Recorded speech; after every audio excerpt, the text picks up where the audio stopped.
CITU ఆధ్వర్యంలో కాకినాడ జిల్లా Peddapuram municipal సెంటర్లో నిరసన కార్యక్రమాలు నిర్వహించారు. ఈ సందర్భంగా సిఐటియు నాయకులు సిరపపు శ్రీనివాస్ మాట్లాడుతూ అంగన్వాడీలపై రాష్ట్ర ప్రభుత్వం దాడిని ఖండించారు.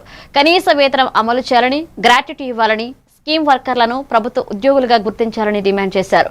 ఈ కార్యక్రమంలో సిఐటియు మండల కార్యదర్శి Darapureddy Kranthi Kumar, private electrical worker union గౌరవ అధ్యక్షులు చింతల సత్యనారాయణ, అంగన్వాడీ యూనియన్ నాయకులు జాగారపు కుమారి ప్రసంగించారు.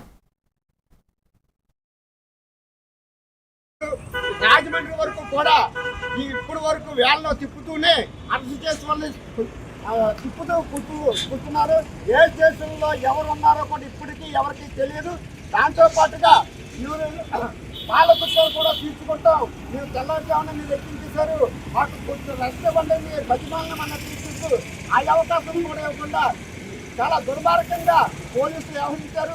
ఈ చర్యలకు సిఐటిగా ఖండిస్తూ ఏదైతే రాష్ట్ర ప్రభుత్వం గత రాష్ట్ర ప్రభుత్వం 42 రోజుల సమ్మె సందర్భంగా రాతపూర్వకంగా ఇచ్చిన హామీని అమలు చేయమని గత 2 సంవత్సరాలుగా ఇంటి పత్రాల రూపంలో, ధర్నాల రూపంలో అంగన్వాడీ టీచర్స్ అనేక సందర్భాల్లో విన్నపం చేసిన ఆలకించకుండా ఉద్యోగాలు వేసిన వాళ్ళకి హామీ ఏదో రూపంలో సాయంత్రం వరకు ఇస్తానన్నారు. ఆ హామీ కూడా ఇవ్వకుండా నిన్న ఈ రోజు తెల్లజాముని అక్రమంగా అరెస్ట్ చేయడాన్ని సిఐటిగా పెద్దాపురం మండలంగా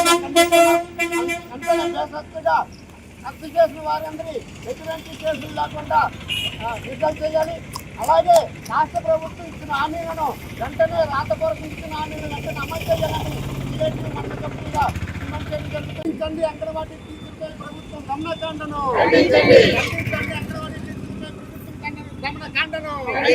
విడుదల చేయాలి.